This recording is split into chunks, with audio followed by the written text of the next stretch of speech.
저녁에 식사를 하던 와중에 0119에서 전화가 오는 거예요. 뭔가 이상하다. 소방관이었고 집에 화재가 났으니 빨리 집으로 와라. 문을 강제 개방을 했다. 소방차들이 서 있었고 불났다고 웅성웅성하고 있는 상태여가지고 바로 올라갔죠.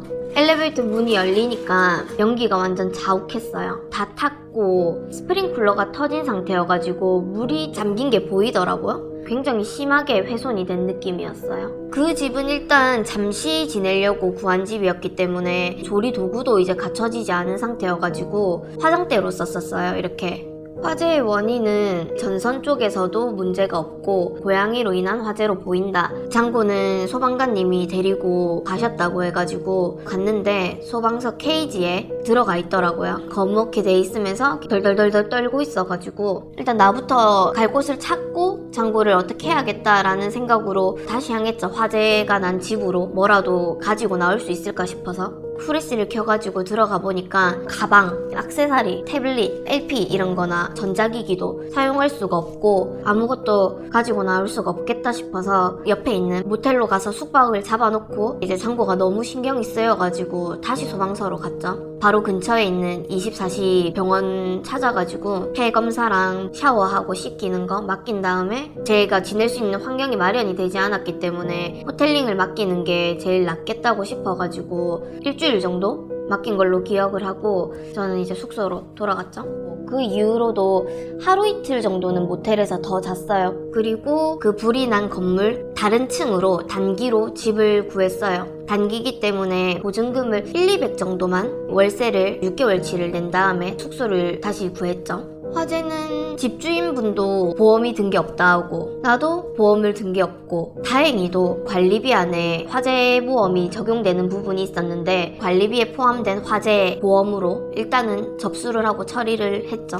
처리 범위는 집을 일단 전부 다 뜯어 고쳤거든요. 눈에 보이는 모든 것들을 아무것도 사용을 할 수가 없다고 하셔가지고 불이 난 것도 불이 난 건데 스프링클러가 터지면서 옆집에 물이 새가지고 타일이랑 누수가 생겨서 옆집까지 스며들었고 또 아랫집에 천장인지 누수가 있어가지고 또 문제가 일어나서 접수를 했다고 하시더라고요. 우리 집, 옆집, 아랫집 이렇게 세 집이 보험 처리가 들어간 걸로 알고 있어요. 이제 처음엔 건물 관리비에 포함되어 있는 화재보험으로 처리를 해서 새 집을 전부 수리를 했는데 나중에 이제 연락이 와가지고 보상을 받을 수 있는 금액을 초과했으니까 차액을 납입을 하라고 연락이 왔더라고. 그래서 내가 가입한 보험 중에 일상배상 책임이라는 보험이 있는데 보상을 받을 수 있는지 문의를 했어. 가능하다고 해가지고 보험사에서 건물 화재 보험사 측으로 차액을 배상한 걸로 알고 있어. 1년 뒤쯤 갑자기 내 일상배상 책임을 했던 보험사 측에서 연락이 와가지고 보상 범위 중에 화재는 이제 해당하지 않는다고 그래서 나를 상대로 소재기를 이제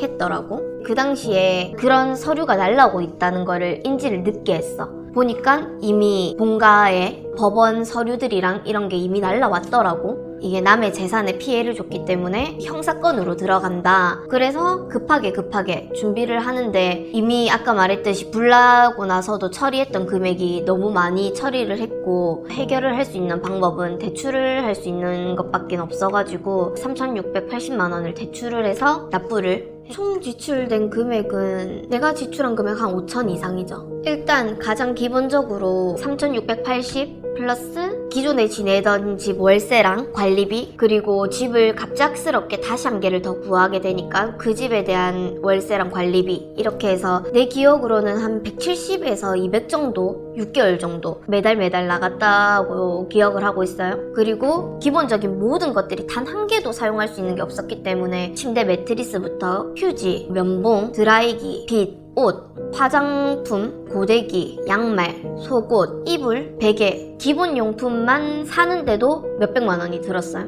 그리고 장고 병원비나 호텔링 맡긴 것도 비용이 좀 나왔고 바로 이제 처리를 해줘야 되는 비용이 있었는데 불이 난 거는 또 일반적으로 버릴 수가 없고 특수업체를 불러서 처리를 하셔야 된다고 하더라고요. 폐기물 버리는 비용, 그 폐기물을 버리기 위해서 오는 차 그리고 사람 오시는 인건비 2,300만 원 정도를 내가 바로 입금을 해드리고 나의 숙박비 등등 해서 5천 이상입니다.